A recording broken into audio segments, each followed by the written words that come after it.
We're just going to look at listening, and then we're going to show you a bit of coaching and get you to have a little bit of a go at it, and then we'll have a look at kind of asking questions after that as well. So listening is an interesting thing. So I'd just be curious about you giving yourself a score out of 10 for your kind of listening abilities. Is that all right? So 10 is world's best ever listener, 0 is world's worst listener. On a kind of daily basis, going around your average day, what kind of score would you give your listening skills? Anyone happy to kind of? With my husband, about 2. Right. Okay. Where you going? Say it about 1. Have we got anyone better than a 2 or a 1? I'm a 7. 7. Yeah. Excellent. About 5. About 5? Yeah. Yeah. I think it depends who I'm listening to. Right. Yeah. I like. Do you let them know as well? Do you sort of hold up cards? It only is 3. And what they're talking about, Okay. Yeah. which is So really subject selfish matters. to say, yeah, if it's something I'm not really interested in, then I probably don't listen Okay. as much as I should do. Yeah. Yeah. Anyone different from a 7 or a 1? As low as we got. I would say I'm 5. About 5. Yeah. It's interesting though, isn't it? Because we've been listening our entire lives, haven't we? So let's go on the basis of, there's this theory, isn't there, that it takes 10,000 hours of doing something to become an expert, to become really good at it. I'm not sure that applies to listening. Because if you think about that, by now, all the practice we've had at listening, we should be better than experts. We should be absolutely brilliant at it. And yet, I think this is the one thing that we're actually quite poor at as human beings. Really quite because poor we're at. bombarded with it? So we're actually better than experts because we've been doing it such a long time, filtering it out before it even reaches our brain. Well, it's interesting, isn't it? Because our brains are unbelievable. So we can be taking in hundreds of pieces of information in the same moment, all the time, can't we? And I think, so on a physical level, I think it's unbelievable that we can even hear and listen and filter and work all that stuff out and make sense of it. That is incredible. But I actually think it's that two things. We fail to recognise the importance of listening. And the second thing is, we can get away with it. And we get away with it. Because we can get away with looking like we're listening. You get good at looking like listening, Yeah. don't you? And that's what I want to say that to. So I'm just going to break this into 4 levels of listening. It's good that you're being on this. 4 levels of listening. And the reality is that most people, when they say, yeah, I think I'm a really good listener, what they're meaning is, I'm actually really good at looking like I'm listening. Because that's what we've got really good at. Smile and nod. Smile and nod. Tilt your head in all the right places. And even go, while you're thinking about something else. This is really bad, but sometimes my kids go to me, Mummy, are you listening? And I'm like, yes, I am. When you're not, are you? No, my son says that, yeah. He says nobody ever listens to me. And I go, but I am listening, and I know he could have been talking for 10 minutes and nobody would have noticed. It's Minecraft, I mean, what? Yeah. I don't get it. So let's throw this in. The first level of listening that we're going to show you is what we call distracted or half listening. Okay? Now, distracted listening or half listening is dead obvious when you are engaged in some other activity. So, I don't know, you're in the office, sending an email, someone walks in to talk to you. Now, they start to talk to you about something, you know it's important to listen, because we've been taught this, haven't we? So you go, oh, really? Did it? No. While you're still sending the email. You're basically half listening, aren't you? You're sort of half listening to what they're saying and half doing what you were still doing. My kids have a brilliant habit of coming to talk to me about important things. Like the other week, I'm hanging a flipping door. I'm like that, hanging a door. Oh, Dad, can you just talk to you about... I'm like... I'm completely distracted by the thing that's going on. Now that's obvious, isn't it, when that's happening? But actually, the one thing we can be really distracted with is our own thoughts, our own internal dialogue. So even when we're sat in a quiet space, one-to-one with somebody, they're talking, and we're distracted by our own brains and our own thoughts. That's distracting listening. Following our map. Well, that's something slightly different, which I'll show you in a minute. But it's almost like, this used to happen to me at school. This is what the education system taught me as well. I could sit in class, right? My teacher would be at the front. I remember this in history. So in my first year at secondary school, history was my favourite subject because I had the best teacher in the world. My second year, history was my worst subject because I had the worst teacher in the world, right? And he'd stand at the front of class and he'd sound like Charlie Brown's teacher. He'd go, wah, wah, wah, wah, wah, like that. But I could do looking like I was listening dead good. So I'd be like, while I'm thinking about girls, football, pizza, do you know, like anything. And then he, I think, would recognise something in me that was distracted. And he'd go, what do you think about that, John? And I'd be like, ah, like that. Very interesting, sir. Trying to blag my way out of it, trying to wrestle for something that I'd heard. But we can just be distracted by our own thoughts. But being at school taught me to look like I'm listening. So I know to make eye contact, I know to tilt my head, I know to in all the right places.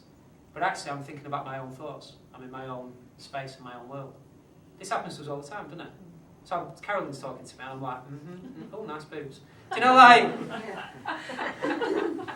Any of you watched The Simpsons with Homer Simpson? Yeah. When his head, he just gets a dancing cow. And he's like, squirrel. Like, squirrel. It's like, that's what's going on for a lot of us a lot of the time. Is that... Yeah.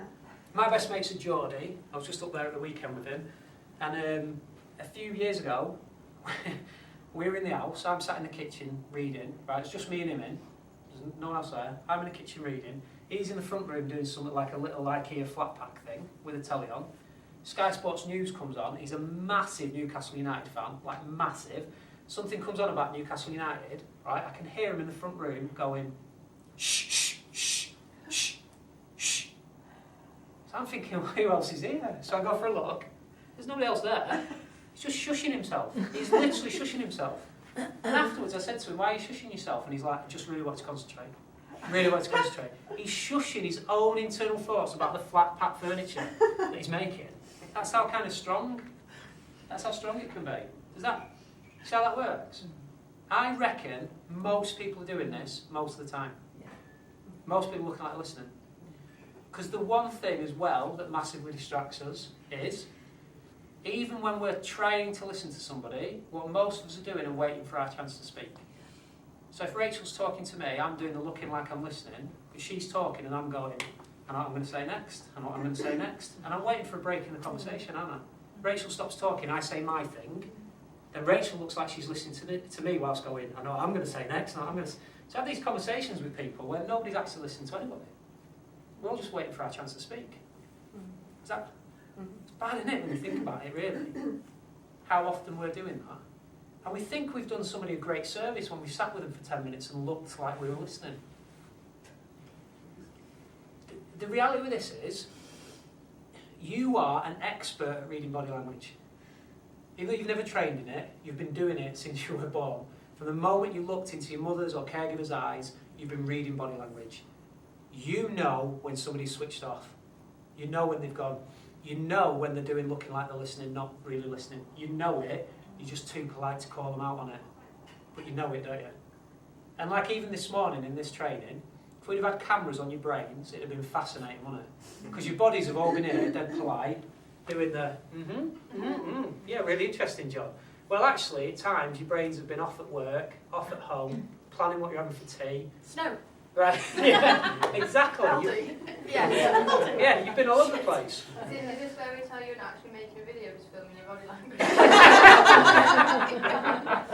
Yeah, thanks for that, Zoe. But that's how this kind of works. And I know when you come back in the room. Like, I can see it. I'm not saying that in a critical way, because everyone does it, but I can see you come back in the room. It's literally like your soul's entered your body again and you're back in. Is that how it works? So that, no surprises, but it's crap for coaching. It's just crap. Like, it doesn't do any good, it's not helpful, it doesn't make anybody feel listened to, really. But that's what most people are doing most of the time. A second level of listening is what we refer to as filtered listening. Filtered listening is different from distracted because you are really trying to listen to the person in front of you, but what you're doing is you're filtering everything they say through your map of the world. So in effect, you're polluting their words. So they say family, you see your family. They talk about career, you see your career. They talk about money, you see what money means to you. Does that make sense? So you're misunderstanding and misinterpreting what they're saying. It's way better than that, because at least you're trying. At least you're trying to listen, but you're filtering it through your map of the world. I'll give you a really obvious example. This happened to us. When we first adopted Jim, he had to go to speech therapy because he was quite delayed in a lot of his emotional and social and language and all that kind of stuff. So we took him for speech therapy. He did really well. So we get to the last session of speech therapy, and the speech therapist says to us, is there anything you want to check in with? And I say, yeah, there's just one thing that Jim does, and I'd like a little bit of, I want your take on it. So I say, I can be driving along in the car, say, Jim sat in the back seat, and then I notice that he's talking. And I go, Jim, who are you talking to? And he's like, oh, I'm talking to you, Dad. And I'm like, oh, you need to say my name first, Jim, so that I know you're talking to me. So it's the speech therapist, is there anything I need to do with that? She said, well, if he's making you nervous with you driving, just ask him to be quiet, and then you can talk to him when you get to where you're going. I said, no, he's not making me nervous. It's just that he's talking without addressing me. Do I need to do anything? She said, well, what I do when my kids are talking in the back and I'm really struggling to concentrate on the road is sometimes I pull over, have a conversation with him, and then I said, no, it's not that. It's just that he's talking without saying my name. She says, if you're a nervous driver... It's true. No, I'm like, I could be in the kitchen, the lights, forget the car. Can you see what she's doing? Yeah. Right, what do you think's going on in her world, on her map of the world? She's really been out experiences, isn't she? She's probably a nervous driver, right? Well, she's got one answer. She's just going to make you ask the question. She can give you that answer. Maybe. I think it's that her kids distract her when she's driving. Yeah, she's got straight to her map. Does that make sense? Yeah. But it would be easy to criticise her for that. But actually, I think we're guilty of that all the time. Yeah. We misinterpret what people are telling us because we've got our map of the world, of our version of events. So we think we understand, when we don't understand at all. Now you know this, you'll see this all over the place. It happens constantly. You say something, or somebody says something to you, and you get the wrong end of the stick because you've filtered it through your map of the world. I like sometimes telling people that I didn't meet my youngest son till he was 3. And then asking them what they assume. Yeah. And people go, you're an absent father? You were away at war? I'm like, no, he's adopted. They go, oh, right, yeah. It's just interesting that they go to their own map of the world around that statement. I don't wonder I'm doing that, that's cool, isn't it? But occasionally, as an exercise, we've kind of done that. How many have said prison? Oh yeah, no, somebody did say that, yeah? So they did say you were in prison, yeah? I told them I was away modelling for 3 years. Prison's more likely. So filtered listening is no good for coaching, okay? The next level of listening is what we call attentive listening. And attentive is this idea that actually you really are getting your map of the world out there. You're really, really attentive with the person in front of you, really wanting to listen, really wanting to understand, really wanting to know what's going on for them and see the world through their eyes. The best I've ever heard this described is like 2 young lovers in a restaurant almost staring into each other's eyes. You know, that whole hanging on each other's words, really wanting to know that person in front of them. That's kind of the best example of attentive listening. But then it's also that scene where those young lovers are there and there's like waiters dropping plates, cars crashing through the building, fire alarms going off, and they can see none of that because they're so... It's like tunnel vision listening, if that even makes any sense. It's like blinkered in some ways. It's way, way better than either of these because you're really attentive with that person and really listening to them, but you're kind of missing some stuff as well. So this is the ultimate level of listening, is what's referred to as attuned listening. And attuned listening, and being in attunement with somebody, is almost this idea actually of you are listening to their words, but you're also listening to their tone of voice, you're listening to their patterns, you're listening to their body language, what their eyes are doing, their movements, their shuffles, their breathing. You're listening to the context. You're listening to what's not being said, because what's not being said is often the most important bit. That sounds a bit weird, doesn't it? But people hold back on stuff. People miss stuff out. You're listening to all that. You're listening into what they repeat as well. Dan picked up with me before that I'd said the word normal twice. It's like a repetition, isn't it? What's going on there then? And I don't imagine many of them, some of you might have done, actually picked up on the word normal. What Dan did, because he's heard it twice and he's like, hang on, there's something there.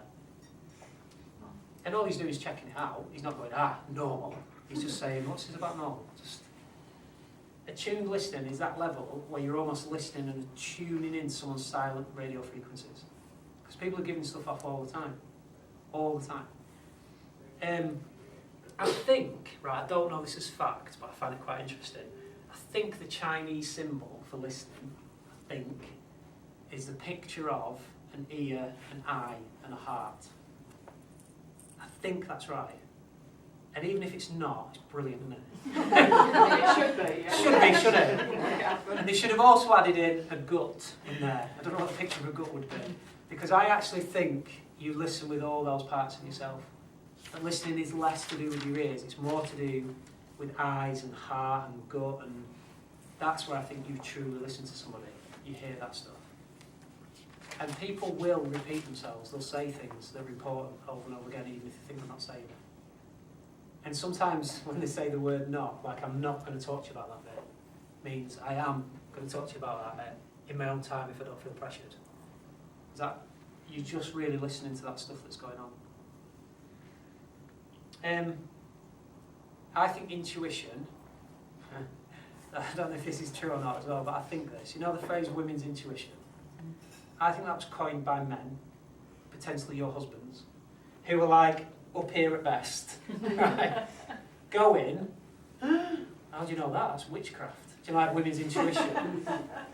That's where I think that phrase comes from, if I'm honest. Because actually I think all that was going on in wherever that phrase came from is that potentially the women in that world were listening at a deeper level than the men were. Now I don't think there's necessarily any difference between the genders with this, because I think all of us have got a heck of a lot of busyness going on in our heads. But I do think we all have to work at this idea of getting to an attuned state with people so that we can truly listen to them. Okay? Any questions with this? Anyone want to change their score that they originally gave for? Give me a week. The beauty of this, though, what I love about this is something you can practice in every conversation, all over the place. Once you're aware of it and conscious of it, you can really, really practice your listening skills with people. And it's actually, for me, it's more about awareness than it being a skill. It's more about knowing where you're at with this, so you can work with it. Okay, well, I'm going to give you a little exercise to do around listening, if that's all right. So, here's how it's going to work. I'm going to explain it first. I'm going to get you in twos. One of you is going to be the talker, one's going to be the listener. Talkers, you're going to talk for 2 minutes about your favourite stuff.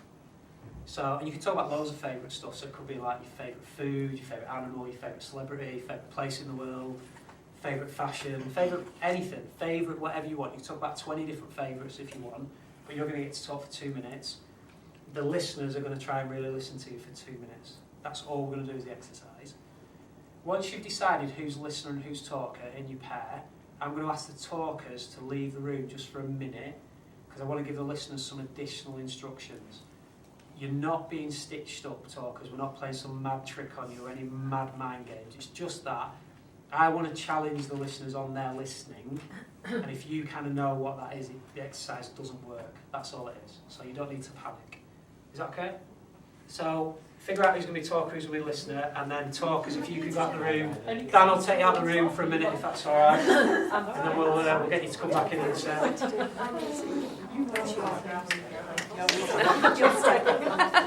Was I listening to that right?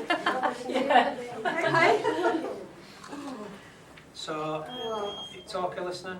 Who's going out the door? Talkers are going out. Yeah, good listening there, Victoria. I don't know, I can't, so it'll be easy. Sorry, talkers out. Talkers out. Talkers out. Listeners in. Right. I'm going to go and practice now. Oh, that's fine, she's over. I know she can do it, yeah. Oh, yeah, she This is dead simple. Your challenge is to listen attuned to the talker, okay, for 2 minutes. If at any point you notice yourself go distracted or filtered in your own mind, what I want you to do is put your hand right up in the air and put it back down again. That's all you're going to do. They're going to probably go, what are you doing? you then say, just ignore me and carry on. But I want you to do it every single time you notice yourself go distracted or filtered. So some of you literally might be like this. Okay, now here's how you'll know. You'll know you've gone distracted if they're talking to you and you go, oh, nice scarf. Do you know, or you go squirrel, or you're like, what time's tea? Do you know, anything like that, or what did that other person say over there? That's distracted. Put your hand up. You'll know you've gone filtered if they say, I want to talk about my favourite holiday, and you go, oh, I need to book an holiday. Or you see yourself on holiday, or they say, I want to talk about my favourite animal or my dog, and you see your dog. You've gone to a filtered place. Does that? Put your hand up again and acknowledge it. Is that okay? It will feel dead rude. Might stop them in the tracks, but for the sake of the exercise, please do it. Because at this point, we get people trying to run the fingers through their hair. Or do some little, just put your hand up in the air and put it back down. I'll explain right at the end what's been going on. Is that okay? Yeah. Everyone right with that? Let's find out from the talkers. Did you feel listened to as a talker? Did you feel like you were listened to? Yeah. Yeah, Oliver? Yeah? Felt like she was counting something. Why? Yeah, I could show her in that. I was like, Yeah. that's a bit distracted. Did you all notice a hand going up? Yeah. Did everyone's hand go up at some point? Yeah. Right, so talkers, just out of interest, what happened to you as you were talking when your listener's hand went up for the first time? What Jarred me. jarred you? Completely Distracted. jarred me. Yeah. Yeah. Yeah. It's a funny experience, isn't it? Yeah. Now let me explain what we were doing so you kind of know what the script was.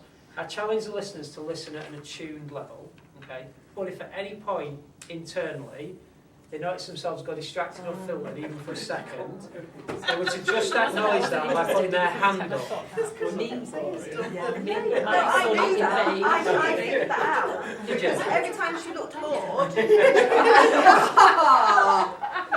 So let me just throw this in, 'cause I thought, the assumption is, as a talker, all my life, my listener's hand went up all the time. I must be the most boring person on the planet, right? I am bored. Just seeing, we are most likely to go distracted when we're bored, but we're most likely to go filtered when what the person's saying really resonates with our world. That's what I mean. So it could actually be that they were finding you incredibly interesting. Oh, but think about That was Yeah. on my questions about it. I suspect That's what you were seeing much more filtered than Yeah. distracted Yeah. in this exercise. Somebody wanted to ask you stuff. And it's almost people wanting to go, oh, me too. Yeah. Me as well. Oh, me. Like, That's that's what's going on. on. but the interesting bit is, obviously in real life, right? Don't put your hand up. Because it's flipping rude, right? But what happens in real life is this. You wouldn't ever put your hand up when you've gone filtered distracted, but your body can't lie. Something happens. And that might just be a flicker of the eyes, a little glance over the shoulder, a stifled yawn, a look up to your creative place, and look to your memory bank, or whatever it is. Something happens, and the person talking to you, remember, is an expert reader of body language. They know you've gone. They know it. They see it happen. That's what, and I think the same things happen. Lindsay says it jarred, and I think it does. I think what happens to me when I'm talking and I notice that somebody's not listening, it shuts me down. It makes me think, oh, maybe I'm not saying the right thing, maybe they're bored, or maybe I need to stop talking now, maybe I should change the subject, I'll find someone else to talk to. It makes me do that when somebody's not listening to me. So I don't share the same as what I would share if somebody's really listening to me. It breaks rapport, doesn't it? Massively. What you said the other day, you went in rapport with yours and you notice, but it's instantaneous and sometimes it can be unconscious, can't it? Yeah, very much so. It really creates disconnect, doesn't it? See how that works? And yet, interestingly, a thing that's happened to me loads and loads in my life, not from a coaching point of view at all, is just people going, I don't really know why I've told you all that. I feel like I've said loads more than I wanted to. And they almost can't understand why they've done that. Just, I mean, like literally stood at the side of a football pitch, or just sat in a pub with somebody, or I know why they've done it. Because somebody's stayed engaged with them and listened with them, and that's just led them to a place of talking more and opening up more and sharing more, and that just happens. It's not like I'm not sat there going, talk to me, share with me. It just happens because they've got the conditions where someone's engaged with them and listening to them. Is that simple, isn't it? Now, interestingly, why this is dead important is, I think listening is one of the most powerful things we've got as human beings. Because I think listening has the power and potential to make somebody feel like they are the most important person on the planet in that moment. It has the power to make them feel incredibly brilliant about themselves, but it actually also has the power to make them feel worthless if somebody's not listening to them. And I think we know that because if we think about people in our own lives who listen to us, who we don't even have to talk to, but they get us, or people who don't understand us no matter what we say, and how that person makes you feel and that person makes you feel. It's massive, isn't it? A guy called Nick Luxmore changed my thinking on this as well. I've never met him, I just read his books. And he basically was saying in a book called Feeling Like Crap, Young People and the Meaning of Self-Esteem, I found this dead fascinating because I sort of believed, I think, that self-esteem in young people, children and young people, and adults as well, was built through praise and positivity and positive experience and all that kind of stuff. So if we bigged people up and encouraged and all that kind of stuff, then their self-esteem would grow. Luxmore says, no, that's not the key ingredients for self-esteem building. He says the key ingredients for self-esteem building is listening and being truly understood. Because actually, he says, from the moment a child is born, they look into their mother figure or father figure or caregiver's eyes. That rapport, that connection starts, that sense of worth, that sense of being a separate person is starting to develop in them. And the more they're listened to and understood, the more their sense of worth in themselves grow. Listening creates worth, and I think he's right. But you said being understandable and being understood. Yeah. Yeah. Yeah. I think he's absolutely right. When we feel understood by another person, it makes us feel of worth.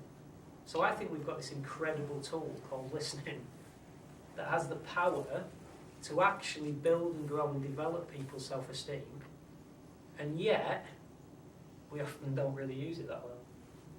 It's mad when you think about it, isn't it? But I think Luxmore's right. I think praise and positivity have a part to play, I absolutely do. But ultimately I think it's those children that were really listened to and understood by self-esteem, and those adults actually, because I think self-esteem can be developed at any point in life. When you're understood and really listened to, something magical goes on. So even if you're sitting there thinking, oh, I don't know if I'll ever get made around this coaching stuff, or I'll ever be able to do this coaching stuff, the one thing you can do is listen to people. And actually that's quite precious in and of itself. It's just that ability to sit and really be with another person and really listen to them and connect with them. Quick question for you then. So you did 2 minutes, right, listeners? Just, I'm wondering, how often did your hand go up, just out of interest? How many times do you reckon it went up? About half a dozen? Quite a few. She was talking about food and I was totally in the room. Yeah. We talked about food too. So let me ask you a question then. Do you reckon it would be possible to train yourself to get to a place where you could do an hour-long coaching session completely in, attuned, attentive at best, completely in that place? Or do you think that's impossible? What do you reckon? Impossible. Yeah? You did 2 minutes half a dozen times. Do you reckon you can get to an hour where that metaphorical hand never goes up? I think it's a bit like the whole meditation thing. You train yourself to do it, and at the beginning you're lucky if you can do a minute without your thoughts going off, but then you learn how to bring your mind back and to get rid of that, and like you said before, put it under your chair, put it to the back of your mind. Yeah. I don't know about an hour, but I think you could train yourself to do it for a lot longer than 2 minutes. I think you're right. I think you're right with that. I've never, 10 years of coaching, I don't even know how many hours I'm up to, but at the last count I was over 10,000 hours of coaching. I've not got to a stage yet where I can do an hour without going to a distracted or filtered place. But if you check it in yourself, then you can come back to it. Like with meditation, when you notice it, you can come back to it. It's when you've gone, oh, squirrel, and you've gone and chased it.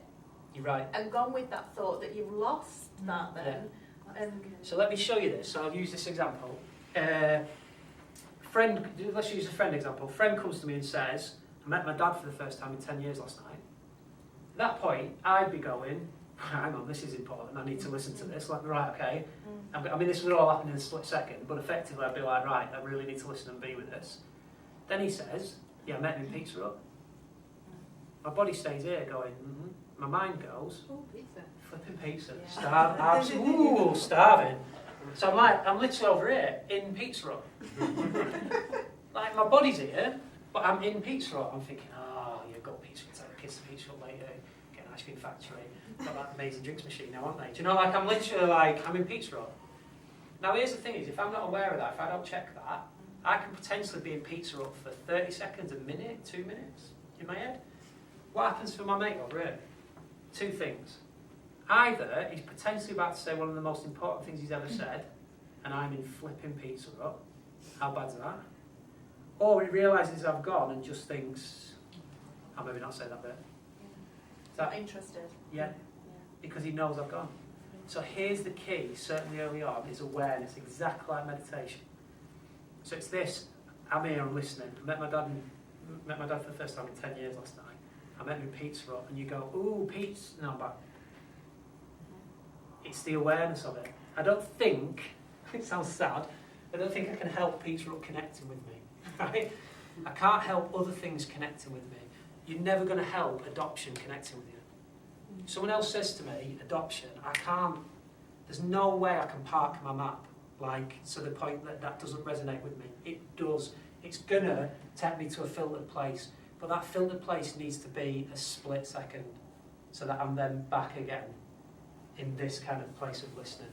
Does that make sense? Andy Puddicombe talks about the feather in the glass, and he talks about how it should be just a feather touching the glass and it's gone. Great way of It's putting not staying with the glass, it's gone. It doesn't Yeah. mean it's gone forever, it just means it's gone for that moment. it. Yeah, love that. It's a great way of putting it in it. I love that idea. Yeah, and that's it. It's a fleeting thought straight in and out of your head. I don't think you can stop the connection. You wouldn't be human if you could, but it's about whether you dwell on it, let it linger, let it stay there, let it be there. That's all it is. And that does get easier with time, doesn't it? The You more, train your brain. You do, and it's the same with this. You train your brain. So now, I can't get through an hour because they're going to say something at some point that does that for me. But actually, I can do quite prolonged periods of time where this doesn't, I'm just in their world and this doesn't come up for me at all. And then they'll say a word or something, I'm like, no, don't. And then I'm back with it again. That's the skill with it. And the more you do that, the more actually this will become easier for you and work for you. And you'll have to do less of the bringing yourself back. It will just happen less and less. That's fair to say, isn't it? It is absolutely fair to say. And it's good to practice on your family as well. It's really good fun. So I've had two boys, brought two boys up. You were saying about Minecraft. So both my boys were born with skateboards attached to them. So I've had the triple backflips and all that. And you just zone out because it's just, it just doesn't interest me. So actually to practice, I mean, I've been coaching a few years now and it has made a massive difference to my relationships at home on a real positive note, massive. And all three of them, my two boys and my husband now know if I've left and I've come back. But I'll tell them, I will say that to them, I'm sorry, I'm tired, or I'm back. But yeah, to practice at home is really How do you make yourself interested though? It's really well, that's a good question because actually it's not. I don't think it's about that. So No. I will never be interested in No, BMXing and skateboarding and Minecraft. I never will. That's okay. But it's about being aware and being there for them. It doesn't matter to me. It's not my interest. It's theirs. They're my children. I love them. So I want to show them that I am actually there in that time. That's in the that key, space. isn't it? The key is not whether you're interested in the subject matter. Yeah. It's whether you're interested in the person. And that's the key for me. So I'm interested in the stuff they're interested. So if my kids were into bell ringing or sheep shearing, I'm not. That's not my thing. It's not about you, is it? It's about them. And I've been with, and this is my map of the world. But I've been with dads who've gone, my kid's off doing gymnastics. Not my thing, so I don't really go. Oh, I hate that. I'm like, whoa, what? It's not about whether it's your thing, it's about whether it's About your you. kid. It's about whether it's that person. My daughter does gymnastics, right? And in my world, it is the most boring sport in my world. It is so dull. I don't like sports where there's judges involved because I'm like, was that good? Don't know if that was even good. What did I don't like. It's just not my thing. But it's her thing. So I'm going to go watch it and I'm going to be with it and I'm going to be interested in it. And when she talks about it, I'm going to flip and listen because what I'm interested in is her, not the subject. It's got nothing to do with it. I think my kids could literally be into anything, and I would make every effort I could to listen to what they listen to. Minecraft bores the pants off me. Jesus, don't. Stampy Longnose, I would love to put him in room 101, right? Because he does me head in. If you don't know who he is, he's a guy who basically films Minecraft videos and puts them on the internet. And you moved on to Don TDM, yeah? Oh yeah, I'm on that one now, yeah. Stampy's so old school, yeah. We've got Dan Tidion's autograph. He's just a I'm gateway interested. drug. You know nothing. But that's the thing, it's like, it's for me, in my world, it's boring, but actually it's their world and I'm interested in it and I'm going to listen to it.